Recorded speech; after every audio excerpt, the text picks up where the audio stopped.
Very very good evening. First and foremost thing నేను ఇక్కడ రావడానికి ప్రైమ్ రీజన్ ఏంటంటే రమణారెడ్డి గారు ఈరోజు నన్ను సర్ప్రైజ్ షాక్ ఒక కైండ్ ఆఫ్ ఎమోషన్లోకి వెళ్ళాను నేను సాంగ్ చేసి.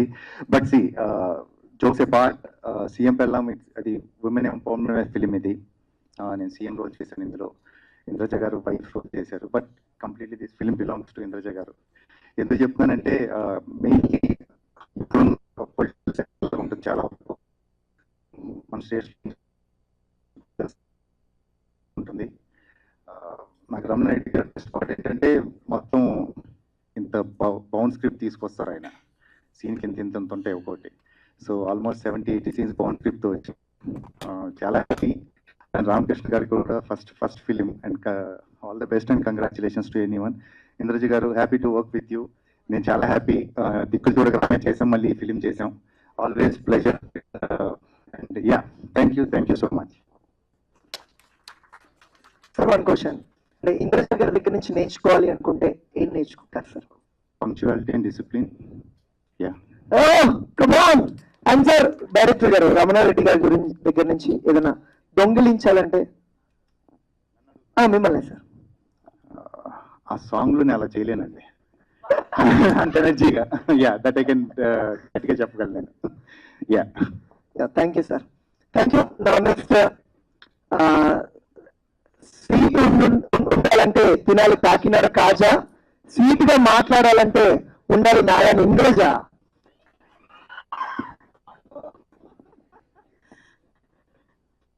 అండి, అందరికీ నమస్కారం.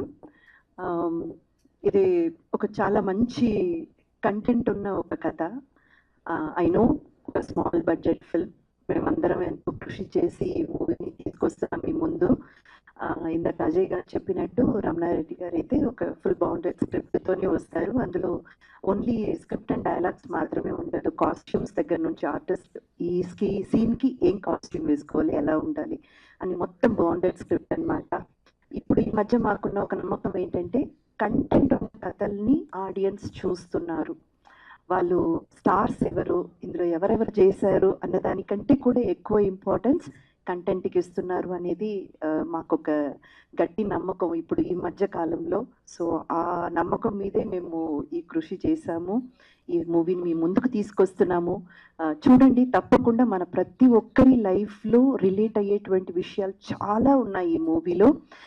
అంటే ఒక రెస్పాన్సిబుల్ సిటిజన్గా మనం అందరం కూడా ఎలాగో ఓటు వేస్తాము, మనం కూడా ఏదో ఒక భాగస్వాములు అవుతాము. పొలిటికల్ ఎరీనాలో లేకపోయినా కూడా ఈ వ్యవస్థలో మనం కూడా ఒక భాగం కాబట్టి మనందరికీ కూడా ఉండాల్సిన సామాజిక బాధ్యతల గురించి కొంచెం హిలేరియస్గా, కొంచెం కామెడీ మిక్స్ చేసి, ఎంటర్టైన్మెంట్ మిక్స్ చేసి, ఆల్ జానరాస్ ప్రేక్షకులకి అందేటట్టు ఒక మంచి కథని తీసుకొని దాన్ని తెర మీదకి తీసుకొస్తున్నాము. రమణారెడ్డి గారికి థ్యాంక్ యూ సో మచ్. ఇలాంటి ఒక కథలో ఒక కీలకమైన పాత్ర, అంటే ఒక మెయిన్ ఇంపార్టెంట్ రోల్ని నన్ను నమ్మి నాకు ఇచ్చినందుకు థ్యాంక్ యూ సార్. చాలా చాలా చాలా రుణపడి ఉంటాను మీకు. అండ్ అలాగే మన ప్రొడ్యూసర్ గారు రామకృష్ణ గారు కూడా ఎంతో నమ్మకంతో నా మీద ఈ క్యారెక్టర్ ఈవిడ చేస్తేనే బాగుంటుంది అని చెప్పి నా మీద నమ్మకం పెట్టినందుకు థ్యాంక్ యూ సార్. అండ్ అలాగే మా అజయ్ గారు సచ్ అ స్వీట్ పర్సన్ అండి. ఆయనతో వర్క్ చేస్తుంటే అసలు మనం ఎవరో ఒక్కో ఆర్టిస్ట్తో ఒక స్టార్తో వర్క్ చేస్తున్నాం మన ఫీలే మనకి రానివ్వరు. చాలా సహజంగా ఉంటారు. నన్ను ఎంతో కంఫర్టబుల్గా, అంటే ఇందాక చూడండి స్టేజ్ మీద ఆయన చెప్పారు ఈ కథలో ఆవిడదే మెయిన్ రోల్ అని. అంత ఈ మాట 0% ఈగో అండ్ హిపోక్రసీ ఏమీ లేని ఒక ఆర్టిస్ట్. థ్యాంక్ యూ అజయ్ గారు, thank you so much for giving that wonderful feel to me. And ఇందాక మనకు ఈ సాంగ్ అయితే చూసాం కదండి. సాంగ్ చూసినప్పుడు అయితే నాకు ఒక సర్ప్రైజ్ ఫ్యాక్టర్ అనమాట. రమణారెడ్డి గారు కూడా ఉందా అని. కానీ పెద్దగా ఆశ్చర్యపోలేదు, ఎందుకంటే ఈ మధ్య మనం ప్రజాసేవ చేసే వాళ్ళందరూ కూడా నటించడం, స్కెచ్ చేయడం అంతా చూసాం కాబట్టి చేసినప్పుడు మా డైరెక్టర్ గారు చేయొచ్చు, తప్పేం లేదు, బాగానే అనిపించింది. ఎనీవేస్, ఇది ఇప్పుడు మీరు ఎలాగైతే చూస్తున్నారో మా క్రూ అంతా కూడా ఎంత ఫ్రెండ్లీగా, ఎంత సహజంగా ఉన్నాము. మూవీ కూడా అంతే మిమ్మల్ని ఆకట్టుకుంటుందన్న నమ్మకం నాకుందండి. ప్లీజ్ అందరూ థియేటర్కి విచ్చేసి ఈ మూవీని సక్సెస్ చేయండి. అండ్ ముఖ్యంగా మీడియా మిత్రులు మీరందరూ ఈ మూవీని ప్రేక్షకుల దగ్గరికి తీసుకెళ్ళి చేర్పించి అతి ఇంపార్టెంట్ బాధ్యత మీ దగ్గర ఉంది. ప్లీజ్ అండి అది ప్రజల దగ్గరికి చేర్పించండి. ప్రజలు మీరు కూడా థియేటర్కి వచ్చి మా మూవీని ఎంకరేజ్ చేసి సక్సెస్ చేయండి. Thank you so much. So ma'am actually మీరు ఒక మధ్యలో స్టాప్ చేసిన తర్వాత మళ్ళా సెకండ్ ఇన్నింగ్స్ అనొచ్చు. You are choosing very good characters, మీకు స్కోప్ ఉండేవి ముఖ్యంగా. సో రజాకార్ లో చూసుకోవచ్చు, అది ఎంతో పవర్ఫుల్ క్యారెక్టర్. సో మీ దాకా ఒక స్క్రిప్ట్ వస్తే ఎస్ అఫ్ కోర్స్ అంటే నాకు అది పవర్ఫుల్ గా అది బాగా ఇంపాక్ట్ చూపించింది రజాకర్ క్యారెక్టర్. సో అందుకే అది మెన్షన్ చేశా. సో మీరు ఒక స్క్రిప్ట్ మీ దగ్గరకు వస్తే what are the first things నేను యాక్ట్ చేయాలంటే ఇవి ఖచ్చితంగా ఉండాలి అని మీకు మీరు అనుకునే థింగ్స్ ఏంటి? ఇప్పుడు మీరు అడిగారు కదా ఒక క్వశ్చన్, ఇలా ఎవరైనా నన్ను అడగాలి, అలాంటి క్యారెక్టర్స్ చూస్ చేసుకోవాలి. All the very best. Ajay గారు నమస్తే అండి. యాక్చువల్లీ మీరు ఇంద్రజ గారి కంటే ఒక 3 months చిన్న, మీకు తెలుసా విషయం? ఎలా? Date of birth. ఇప్పుడు అవన్నీ ఎందుకండి, ఇప్పుడు మీరు అనవసరమైన అంటే డామినెంట్ ఇంకా ఎక్కువ ఉంటదేమో, అంటే సీఎం పెళ్ళం అంటున్నారు కదా. సో 3 months చిన్న అవడం వల్ల ఇంకా ఎక్కువ డామినేషన్ ఉంటుందంట. నేను అసలు ఇప్పుడు నువ్వు ఎక్కడ చెప్తే రిలీజ్ అవ్వలేదు అది. ఆవిడ చూడండి ఎలా ఉన్నారు. సో యాక్చువల్లీ ఈ మధ్య చూసుకుంటే తెలుగులో ఫిలిమ్స్ కానీ కొంచెం పాన్ ఇండియా ఫిలిమ్స్ చూసుకుంటే అజయ్ గారు చుట్టే తిరుగుతున్నాయి క్యారెక్టర్స్ అండి. లైక్ పుష్ప కావచ్చు, దేవరా కావచ్చు, మత్తు వదలరా కావచ్చు, మచాకా కావచ్చు, any film there will be prominent for Ajay. So ఏంటంటే so kind of you, so sweet of you. Fortunate enough ఆ సినిమాలో నేను ఒక రోల్ చేయగలిగాను, ఈవెన్ పుష్ప 2 and all. ఎందుకంటే మొన్న న్యూ ఇయర్కి ఫ్యామిలీతో పాటు ట్రిప్ వెళ్తే ఐఫిల్ టవర్ కింద ఫోటో దిగుదాం ఫ్యామిలీ అంతా ట్రై చేస్తుంటే నేను ఒక 300 ఫోటోలు ఇచ్చాను ఐఫిల్ టవర్ కింద. సో ఇట్స్ లైక్ పంజాబీస్ లేదు, Gujarati. I'm very proud to be part of that film. ఎందుకంటే ఒక తెలుగు ఫిలిము ప్యారిస్లో సమ్వేర్ అరౌండ్ బ్రసెల్స్ అలాంటి ఏరియాలో కూడా ఆల్ గుజరాతీ ఫ్యామిలీస్, బంగ్లాదేశీస్, అఫ్ఘాన్ వాళ్ళు, పాకిస్తాన్ వాళ్ళు, you can't imagine the reach of them. And very fortunate and very lucky. అంటే నేను అందరూ చెప్పుకోవచ్చు, లైబ్రరీలో కొన్ని ఉంటాయి కదా, అంటే ఈ సినిమాలో మనం ఉండటమే అలాంటి cinema Pushpa 2. So and very proud Telugu guy ఆ విషయంలో మటుకు. థ్యాంక్స్ టు సుకుమార్ గారు, బన్నీ అండ్ ఎవ్రీవన్. సో ఇంత అంటే పెద్ద సినిమాలు చేస్తూ కూడా ఎవరైనా చిన్న సినిమాలు కానీ మిమ్మల్ని అప్రోచ్ అయ్యి అజయ్ గారు మీరు క్యారెక్టర్ చేయాలంటే డెఫినెట్లీ మీరు ఒప్పుకుంటున్నారు డేట్స్ ఉండడం వల్ల? నాకు యాక్చువల్గా ఆ క్వశ్చన్ అర్థం కదండి, పెద్ద ఫిలిం చిన్న ఫిలిం అనేది. అంటే జనరల్లీ అంటే నేను ఇప్పుడు నేను ఒక చిన్న ఎగ్జాంపుల్ ఇస్తాను. మీరు జర్నలిజం కదా, మీడియాలో ఉన్నారు. మీరు పెద్ద సినిమా చిన్న సినిమా అని చెప్పేసి చిన్న సినిమాలకి రాకుండా ఉంటారు కదా, ప్రెస్ మీట్స్కి రాకుండా ఉంటారా? It's all the same. Professional perspective మారుతుంది కదా. జనరల్లీ మీరు ఒక 4 పెద్ద సినిమాలు చేస్తానంటే ఎవరైనా చిన్న ప్రొడ్యూసర్ వస్తే సరే ఏం చేస్తారు, కంటెంటే కదండి. It's all comes down to నా రోల్ ఎంతవరకు ఇంపార్టెంట్ ఉంది సినిమాలో, కంటెంట్ ఏంటి అనేది తప్పితే పెద్దవి చిన్నవి అని ఉండవండి. గుడ్ ఆర్ బ్యాడ్ ఫిల్మ్స్ ఉంటాయి అంతే. జనం మెచ్చిన సినిమాలు మెచ్చని సినిమాలు ఉంటాయి అంతే తప్పితే నాకు తెలిసి అదే it's all the same. Procedure ఒకటి ఏదన్నా కానీ. చెప్పండి. Can I answer this question? Okay. పెద్ద సినిమాలు చిన్న సినిమాలు వీటిని ఆర్టిస్ట్ చూసే భావం ఎలా ఉంటుందంటే, మనం గౌరవించే వాళ్ళతో వర్క్ చేయడం గ్రేటే, కానీ మనల్ని గౌరవించే వాళ్ళతో వర్క్ చేయడం ఇంకా గ్రేట్. సో ఇంద్రజ గారు చెప్పండి కంటిన్యూ. అంతే, ఇంకేం. ఇంద్రజ గారు సో వెరీ ప్రామినెంట్ పర్సన్ మీరు. అంటే మీరు ఎలాంటి క్యారెక్టర్ చేసినా పుల్ చేసేస్తారు, సో స్క్రీన్ మీద కానీ ఎవ్రీథింగ్. సో మీరు ఇంకా ఏమైనా తెలుగు ఇండస్ట్రీలో అంటే నాకు ఇంకా ఇలాంటి క్యారెక్టర్స్ పడాలి అని ఏమైనా వెయిటింగ్ చేస్తున్నారా? మీరు అలాగా చెప్పడమే నాకు చాలా ఆశ్చర్యంగా ఉందండి. ఎందుకంటే నేను చేసింది గోరంత, చేయాల్సింది కొండంత ఉంది. అసలు నేను అనుకోవడం ఏంటంటే ఇంకా కూడా నన్ను అప్రోచ్ అవ్వాల్సిన క్యారెక్టర్స్ కానీ మూవీస్ కానీ కరెక్ట్గా నాకు ఛానలైజ్ అవ్వట్లేదేమో. ఏం చేయాలి, కరెక్ట్గా మనం ఇంకా ఎలా ఫోకస్ చేయాలి, ఇంకా ఎలా ముందుకి మనం మంచి మంచి క్యారెక్టర్లతో ప్రేక్షకుల ముందు రావాలి అన్నది అయితే నా ఆలోచన ఎప్పుడూ కూడా. So I always feel that I'm very much behind. ఇంకా చెయ్యాలండి, చాలా ఉంది. Hi CM sir. Hello. Hello చెప్పండి. ఎస్ అజయ్ గారు, మీరు ఒక wonderful and versatile actor. So A Thank you. Character ఇచ్చినా కానీ దానికి 100% ఇస్తారు. అలాగే మనకి ఎదురు ఇంకొక యాక్టర్ కూడా అంతే పోటాపోటీగా ఉంటే మనకి ఇంకా ఎమోషన్ చాలా బాగా పండుతుంది. ఆ విషయంలో మీ ఇద్దరు కాంబినేషన్ పర్ఫెక్ట్ అని అనిపిస్తుంది. అలా పోటాపోటీగా కలిసి యాక్ట్ చేసిన సీన్ కానీ ఏదైనా ఎమోషన్ కానీ ఇందులో ఉందా అంటే? లేదండి, ప్రతి సీన్ కూడా you are as good as your మీ ఆపోజిట్ ఆర్టిస్ట్ని బట్టే మీరు. It's all about reacting things. Best actor beside me doing the scenes అన్ని చేస్తున్నప్పుడు even I react good. So చాలా సీన్స్ కూడా కొన్ని నాకు కొంచెం ఎమోషనల్ సీన్స్ అన్ని ఈ మధ్య చేస్తున్నాను నేను. I'm not use to emotional scenes and all, mostly negative roles అవి చేస్తూ ఉండేవాడిని. సో ప్రాబబ్లీ అది ఎప్పటికప్పుడు డిస్కవర్ చేసుకోవడం యాక్టర్ అన్నా కానీ. ఒక ఎమోషనల్ సీన్ వచ్చినప్పుడు ఆ రోజు సెట్లో డిస్కవర్ చేసుకోవడం అది ఎలా ఉంటుంది, ఎలా చేస్తామని. సో యాక్టర్స్ ఇంద్రజ గారు లాంటి యాక్టర్ వీళ్ళందరూ ఉన్నప్పుడు it helps me lot. Like ఆ సీన్స్ వరకు వాళ్ళ స్ట్రెంత్ చేస్తూ ఉన్నారు ఆవిడ చాలా. సో నేర్చుకోవడం అంతే. It's all learning process every day. Yes మీరు బట్ మోర్ దెన్ దట్ ఎలా ఉంటుందంటే అండి, పోటాపోటీ అనడం కంటే ఒక సీన్ చేసినప్పుడు మనం ఎంత కంఫర్టబుల్గా ఫీల్ అవుతున్నాము అంటే ఆపోజిట్ ఆర్టిస్ట్ ఎక్కడా కూడా మనం అంటే మనల్ని చూసి కొంచెం ఏంటి ఈవిడికి ఎక్కువ డైలాగ్ ఇచ్చారు లేదా ఈవిడికి ఎక్కువ పర్ఫామ్ చేసేటువంటి స్కోప్ ఉన్న సీన్ ఉంది అన్న ఫీల్ ఆపోజిట్ యాక్టర్లో కనబడినా కానీ మనల్ని ఒక ఫ్రీ హ్యాండ్తో కంఫర్టబుల్గా చెయ్యనివ్వకుండా వాళ్ళ హావభావాలు ఉన్నా కానీ అసలు ఆ సీన్ పండదు. ఆఫ్టర్ ఆల్ ఏంటంటే మీరు గొప్ప నేను గొప్ప కాదు, సినిమా గొప్ప, ఆ సీన్ గొప్ప.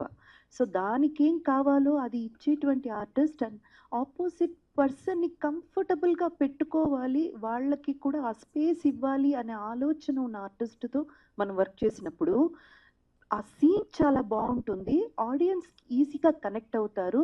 ఎప్పటికీ స్థిరచాయికి ఆ సీన్ డైరెక్టర్ ఎలా అనుకున్నారో అక్కడ నిలబడిపోతుంది.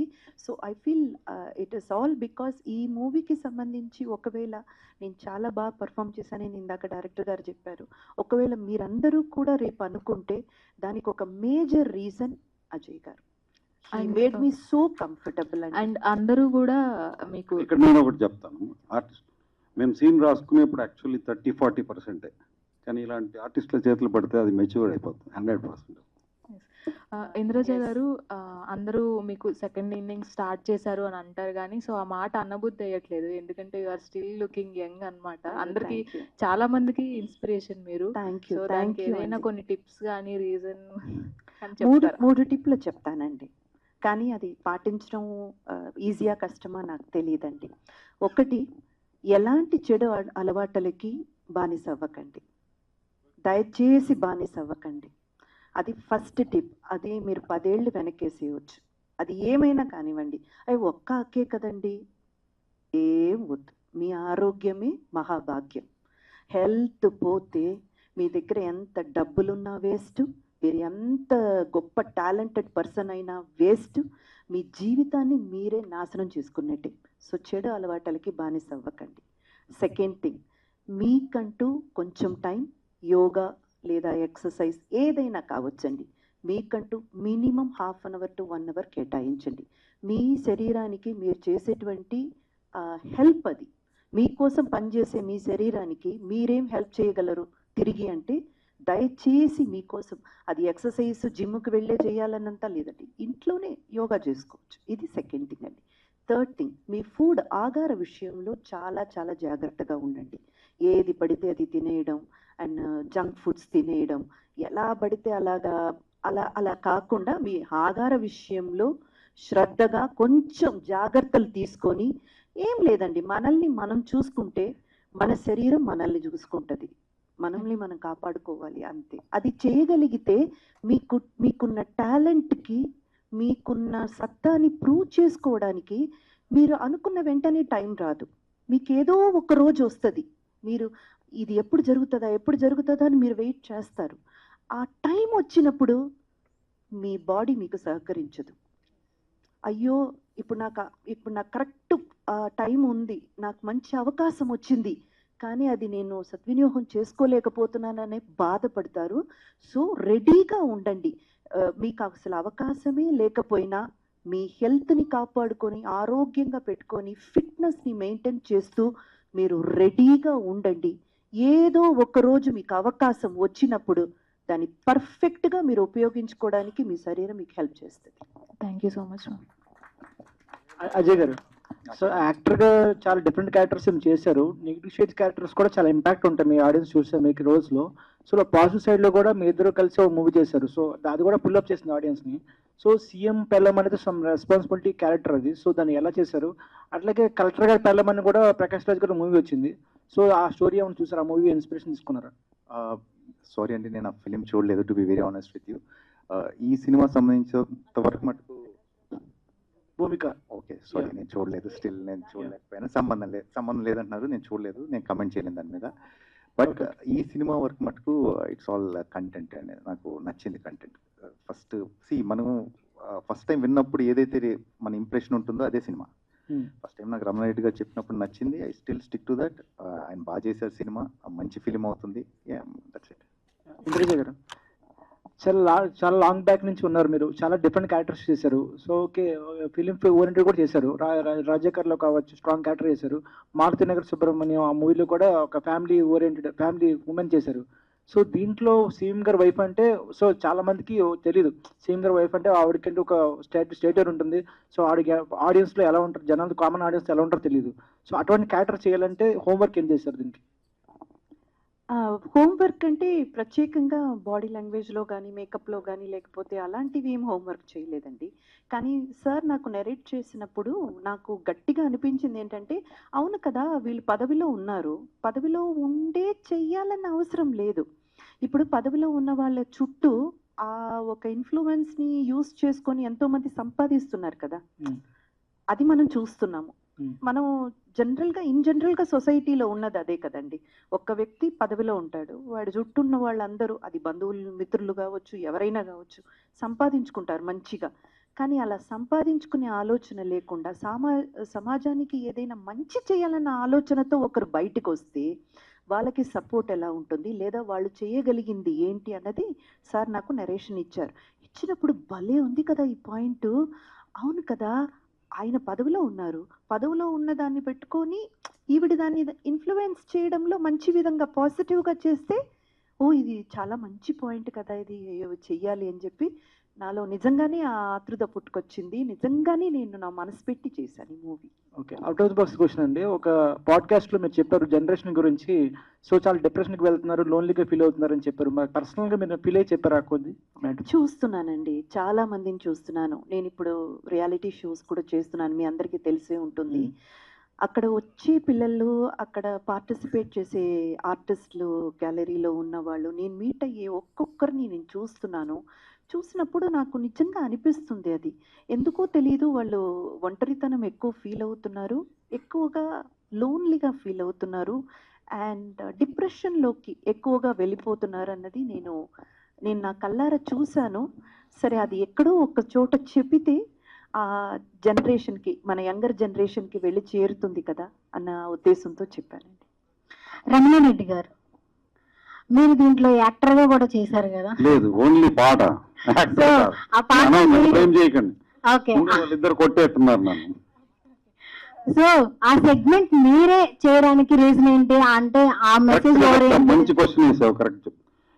ఇవాళ సింగర్స్ అంటే మనం ఒక రేంజ్ దగ్గరికి వెళ్ళి పాడమ్మా, అది నేనే పాడాను, రాసుకొని పాడాము. ఎందుకు పాడానంటే అది అసలు ఎవరు హైదరాబాద్ సిటీయా, ఇదిగో ఇలా మనేస్తున్నారు. వాళ్ళని అడగండి క్వశ్చన్. లేదమ్మా, ఏం లేదు, నేను యాక్టర్ అవ్వాలన్న ఆలోచన లేదు, ఏం లేదు. సో ఆ సెగ్మెంట్ మీరే చేయడానికి రీజన్ ఏంటి? వేరే వాళ్ళు ఎవరు ఒప్పుకోలేదా? ఆనెస్ట్ గా ఒప్పుకోలే. అంటే ఎందుకు అనుకుంటారు కొందరు. సరే, సాంగ్ గురించి చెప్పాలి సార్. దాంట్లో రాశారు, తెలుగు 2 రాష్ట్రాలు విడిపోయిన తర్వాత హైదరాబాద్ పక్క రాష్ట్రాలకు ఇచ్చేసారని చెప్పారు. సో అంటే వాళ్ళు కబ్జా చేస్తున్నారు. హానెస్ట్ గా చెప్తున్నాను, మీరే చూడండి. పర్సంటేజ్ నేను చెప్పిన తప్పు అయితే నేనే వెళ్ళిపోతాను రాష్ట్రంలో. సో ఐ మీన్ డైరెక్ట్ గా గవర్నమెంట్ కి చెప్పినట్టు ఉంది కదా? లేదు, గవర్నమెంట్ కాదండి. అంటే నేను అనేది ఏంటంటే తెలుగు వాళ్ళు 2 రాష్ట్రాల్లో విడిపోవాల్సిన పాయింట్ ఏంటి? ఇది వేరే డైవర్షన్ అవుతుందా? దాని మీద నేను చెప్పట్లే. హైదరాబాద్ లో మనం పర్సనల్ గా మనం అన్ని వర్క్స్ ని టేకప్ చేద్దాము అన్న ఆలోచనతోనే నేను అమెరికా నుండి వచ్చి చూస్తే ప్రతి ఒక్కటి వేరే వాళ్ళు వచ్చి టేకప్ చేసిన డిపార్ట్మెంట్స్ ఎక్కడ మన వాళ్ళు కనబడట్లే. సో ఒక్క చోట పాయింట్అవుట్ చేశాను, తప్పేమన్నా ఉంటే చెప్పండి. నాకు పాస్పోర్ట్ ఉంది, వెళ్ళిపోతా అమెరికా.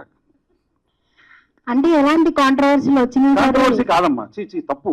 కాంట్రవర్సీ అని మనం అనుకుంటే అది తప్పు అవుతుంది. ఇందాక దాన్ని క్వశ్చన్ చేశారు. మారువేషాల్లో వచ్చిన, మీకు తెలుసో తెలీదో, చాలా చోట్ల మేము చిన్న గృహ ప్రవేశం చేస్తే ₹1,00,000 డిమాండ్ చేశారమ్మా. వాళ్ళు నిజమైన వాళ్ళు అంటే డిమాండ్ చేస్తారు అంత పాపం? ఆనెస్ట్గా చెప్పండి. వాళ్ళు దౌర్జన్యం దిగుతున్నారు, అవి తెలీదా పోలీసులకి, వ్యవస్థకి? ఏంటి, ఏం జరుగుతుంది అక్కడ? అందుకేనా ఫార్మర్ గానే మిగిలిపోతున్నారు? ఇక ఏం చేస్తామమ్మా, బార్బర్ పని నాకు రాక ఫార్మర్ గానే మిగిలిపోతుంది. అంటే అది కూడా ఒక కులాన్ని నేను ఇచ్చేయలేదమ్మా. అంటే ఆ గోకటం అంటే అది ఇంకో డిఫరెంట్ యాంగిల్. మేము ఇప్పుడు రైటర్లమ్మా. కొద్దిగా ఏమో సార్, రైటర్లు అనిపించట్లేదు. ఏమనిపిస్తోంది చెప్పు, అది కూడా చెప్పు. టెర్రరిస్ట్ లా కనబడుతున్నానా లేకపోతే ఏంటమ్మా? చక్కగా పాట రాసుకొని ఏదో ఏం లేదు, పాజిటివ్గా తీసుకుంటే అన్ని పాజిటివ్ కనబడతాయి. క్వశ్చన్స్ అడుగుతుంటే బుల్లెట్లు వస్తున్నాయి సార్ అని మీరు అనుకుంటే తప్పమని అదే కను కూడా దిక్కులేదు. అజయ్ గారు చెప్పండి. సో మీరు చెప్పినట్లుగానే కొంచెం స్లైట్లీ సెటారికల్ గా ఉంటుంది అని చెప్పారు కదా. ఈ స్టోరీ విన్న తర్వాత ఇంత సెటారికల్ గా ఉంటుంది, దీన్ని ఎందుకు చేయడం అని ఎప్పుడైనా అనిపించిందా? సెటైరికల్ అనేది గుడ్ సెన్స్ అండి, not in a bad sense. ఇలా జరుగుతుంది, ఇలా జరిగితే బాగుంటుంది, ఇలా చేయడం వల్ల ఉపయోగాలు ఏంటి, కొంచెం సర్కాస్టిక్గా. ఇప్పుడు సీరియస్గా కూర్చోబెట్టే డాక్యూ డ్రామా అవుతుంది కదా. సో ఇట్స్ ఎంటర్టైన్మెంట్ ఫిలిం కాబట్టి ఎంటర్టైన్ చేయాలి కాబట్టి దాన్ని కొంచెం నైస్గా కోటెడ్ చేసి చెప్పడం జరుగుతుంది. అదర్వైజ్ మీరు నేను కూర్చొని ఇలా కాన్వర్జేషన్ ఉంటే డాక్యూ డ్రామా అయిపోతుంది. సో అందుకని సినిమా కాబట్టి దాన్ని ఎంటర్టైనింగ్గా చెప్పడం జరిగింది అంతే. సో టిప్స్ అనేసరికి ఓన్లీ గర్ల్స్ నే కాదు, మిమ్మల్ని కూడా ఇందాక అడిగిన క్వశ్చన్ నేను కొద్దిగా ఆన్సర్ చెప్తాను. అడగచ్చు. సటైరికల్ గా ఏది ఏం ఉండదమ్మా. నిజంగా ఈ సినిమా 2 hours చూశాక మీరు ఎవరు మాట్లాడరు. దీంట్లో కొద్దిగా పర్సంటేజ్ మారిన ఏది సార్ అన్నట్టు వివిఐపీస్ డెఫినెట్గా చేంజ్ వస్తుంది. అంతేగాని ఎక్కడ ఎవరిని కించపడు 1% సెన్సార్ ఆఫీసర్ ఇన్ఫాక్ట్ అప్రిషియేట్ చేశారు. సెన్సార్ ఆఫీసర్ పిలిచి అప్రిషియేట్ చేశారు. మామూలుగా వాళ్ళు అప్రిషియేట్ చేయరని తెలియదు. ఒక మాట అన్నా చాలా అసలు. సో అజయ్ గారు అప్పటి నుంచి మీరు ఫిట్ గానే ఉంటున్నారు. మీ ఫిట్ అంటే మీరు కూడా చెప్పాలి కొన్ని టిప్స్ ఇంద్రజ మ్యామ్ చెప్పినట్లుగా. అఫ్ కోర్స్ ఇంద్రజ్ గారు అన్ని చెప్పేశారు. నేను ఫిట్ ఉంటాను మెయిన్ రీజన్ కాంపిటీషన్ బాగా హెవీగా ఉందండి. ఈ మధ్య హెల్త్ వదిలేసామనుకోండి కష్టంగా ఉంది పరిస్థితి. ఎక్కడికి వెళ్తున్నాం మనం ఇప్పుడున్న ఓటీటీస్ దీంట్లో పాన్ వరల్డ్ ఫిలిమ్స్ చూస్తున్నాం మనం. సో కాంపిటీషన్ చాలా హెవీగా ఉంది. అందరూ అప్ టు ద మార్క్ ఉండాలి అంతే. అజయ్ భయ్య, ఇప్పుడు జీన్స్ ప్యాంట్ బుల్లమ్మ అని ఇంద్రజ గారి పాట వచ్చినప్పుడు మీ వయసు ఎంత? ఏమంటే ఆవిడకి ఎక్కువ ఎర్లీగా వచ్చారండి ఆవిడ అంతే ఇండస్ట్రీకి. నేనే పెద్దనై ఉంటాను అంతే. I'm very clear. యా కొంచెం ఎర్లీగా స్టార్ట్ అయ్యారు అంతే, అంతకన్నా ఉండదు. నేనే పెద్దనై ఉంటాను. యా ఇప్పుడు ఇంత ఏమండి మీరంతా స్కూల్కి వెళ్ళి చదువుకునే వయసులో నేను పని చేయడానికి ఇండస్ట్రీకి వచ్చాను. మీరేదో స్కూల్లో ఉన్నప్పుడు నేనేదో తెర మీద కనబడ్డానని నన్ను తీసుకెళ్ళి అస్సలు కాదండి. ఎవరు ఎంత కవర్ చేసినా బయట తెలిసిపోతుందండి. ఇప్పుడు మీరు నన్ను నేరుగా చూస్తున్నారు కదా, సినిమాలో కూడా కాదు. మేడం మిమ్మల్ని అజయ్ గారిని ఇద్దరిని ప్రైజ్ చేస్తున్నాను. అంటే మేము 32 years నుంచి చూస్తున్నప్పుడు ముఖ్యంగా ప్రైజ్ చేస్తున్నారు. ఇవన్నీ మాకు వద్దులేండి, మేము ఇవన్నీ చూసి వచ్చి కూర్చున్నాం ఇక్కడ. మరీ టూ మచ్ ఇది. మీరు 10th class చదువుతున్నప్పుడు నేను 9th class డిస్కంటిన్యూ చేసి సినిమాకి వచ్చానండి. మీకంటే 1 year తక్కువ తెలుసా? మిమ్మల్ని నేను సంవత్సరాల కొద్ది చూస్తున్నాను. ఆయన పెట్టండి ఒక స్పాట్ లైట్ చెప్తా. రమణారెడ్డి గారు, ఏదో మీరు మాట్లాడిన ప్రతి మాటలో కూడా ఎక్కడో బాగా తీవ్రంగా విమర్శించాలి. ఎవరో నా మాట వినకపోతే నేను అమెరికా పోతాను, నాకు ఎందుకు వచ్చిన గొడవ అన్నట్టుగా ఉంటది. ఎందుకు సార్ అంటారు కాంట్రవర్సీగా మాట్లాడతారు? నేను అందుకే చెప్పాను మీరు ఫార్మర్ కాదు ఫారినర్ అని. మీరు కరెక్ట్గా చెప్పారు మేడం. నేను సీరియస్ అడుగుతున్నాను సార్. సీరియస్ గా మీరు సీఎం పెళ్ళాం అనే ఒక కామన్ మ్యాన్ పాయింట్ తీసుకొని ఒక మంచి కథ చెప్తామంటే ప్రస్తుతం ఉన్న సిచ్యువేషన్ లో చాలా ప్రాబ్లమ్స్ ఉన్నాయి. మార్కెట్ నుంచి డబ్బు రావడం చాలా కష్టంగా ఉంది. ఇలాంటి టైంలో మీరు మంచి చెప్తామని ఎందుకు వచ్చారు అమెరికా నుంచి? సార్ ఎంఆర్ఐ అన్నాను నేను. గుర్తుపెట్టుకోండి, ఎంఆర్ఐ మా బతుకులు అవి. విమర్శించడం అంటే మీకు ఒక ఎగ్జాంపుల్ కూడా చెప్పగలుగుతా విత్ ఎవిడెన్స్. నేను ఒక హోటల్ పెట్టాను. ప్రాపర్టీ ట్యాక్స్ ఫ్రమ్ 7,000 నుండి 83,000కి పెంచారు. ఎందుకంటే ఆ హోటల్లో వచ్చి తిన్న రిలేటెడ్ ఆఫీసర్స్ పేర్లు తీయట్లేదు, ఎంఆర్ఓలో ఆర్డీఓలో ఎవరో, వాళ్ళకి బిల్లు అడిగారండి. కట్ చేసా ఇచ్చి ఈ దరిద్రం ఏందని అమ్మేశాక ఇప్పుడు మళ్ళీ బ్యాక్ టు 4,500 ప్రాపర్టీ ట్యాక్స్. అంటే ఎన్ఆర్ఐలు ఏంటి, చికెన్ 65 స్మెల్ వస్తుందా మీకు? చెప్పండి. అంటే మేము మంచిగా చేస్తున్నాం కదా, సినిమాలు చేస్తున్నాం, ఏం వెరిపప్ప పనులు చేయట్లే కదా. విమర్శ ఎక్కడ, మొత్తం సినిమా చూసి ఒక్క విమర్శ రెడీ, నేను కూర్చుంటాను. ఇప్పుడు ఉన్న సిచ్యువేషన్ లో థియేటర్కి వచ్చి జనాలు సినిమాలు చూసి మీ పెట్టెలు నింపటం అంటే కష్టం అవుతుంది పరిస్థితి. ఫ్రాంక్ గా మాట్లాడుకుంటే చాలా కష్టం. అజయ్ గారికి, ఇంద్రజ గారికి అందరికీ తెలుసు. ఇక్కడ ఒక పాయింట్ చెప్పేస్తాను సార్, వినండి. కాస్త మంచిగా ఉన్న ఈరోజు సినిమాకి నష్టం లేదు. ఒకటి 100%. ఇంకా బాగుంది అంటే ఈరోజు 100 రోజులు ఆడే సినిమా ఎక్కడ లేదు, 100 కోట్ల సినిమా అవుతుంది. నెక్స్ట్ 100 రోజులు ఇంట్లో ఆడుతోంది. ఓటీటీ ప్లాట్ఫామ్ వచ్చాక మీరు ఏ సినిమాని కించపరిచి చూడకండి. నేను కించపరచట్లేదు సార్, నేను వాస్తవాలు మాట్లాడుతున్నాను. చాలా ఇంద్రజ గారితో ఏం మాట్లాడారు చూశాను సార్. నేనేమన్నానండి ఇంద్రజ గారు? సార్ మీరు ఫిట్టింగ్లు పెట్టకండి. మేమిద్దరం చాలా ఏళ్లుగా పరిచయం ఉన్న వాళ్ళం, అందుకని ఊరికే మాట్లాడుకున్నాము. మీరు కవరప్ చేయడానికి నన్ను పెట్టేస్తున్నారు. లేదు, యాక్చువల్ గా మీరు ఇందాక అడిగినట్టు మూవీ మాది చిన్న బడ్జెటేనండి. మాదేమి కంపారిజన్ చేసుకోవడానికి వీలు లేదు. ఎందుకంటే మంచిగా తీసిన భారీ బడ్జెట్ లేదా ఈవెన్ మిడిల్ బడ్జెట్స్ లో కూడా కొంచెం మంచిగా తీసిన మూవీస్ అన్ని కూడా చాలా ఉన్నాయండి. బట్ మేము నమ్ముకున్నది అంటే యాజ్ ఫర్ ద సీఎం పిల్ల మూవీకి కన్సెంట్గా మేము నమ్ముకున్నది అంతే కంటెంట్ అంతే. ఇది చూసి అంటే ఓవరాల్ మూవీ చూసి తప్పులు ఒప్పులు అన్నీ ఉండొచ్చండి, కానీ ఒక చిన్న పాయింట్ మీద నడుస్తుంది కదా, ఒక కోర్ పాయింట్ అనేది ఒకటి ఉంటుంది కదా. ఆ కోర్ పాయింట్ మంచి ఒక అందరికీ సందేశం ఇచ్చే విధంగా కాదు, కానీ వాళ్ళు ఒక చిన్న అవేర్నెస్ క్రియేట్ చేసే విధంగా ఒక చిన్న కోర్ పాయింట్ ఉంది. దాని మీద నమ్మకంతో ఒక మూవీ చేశారు. అజయ్ గారు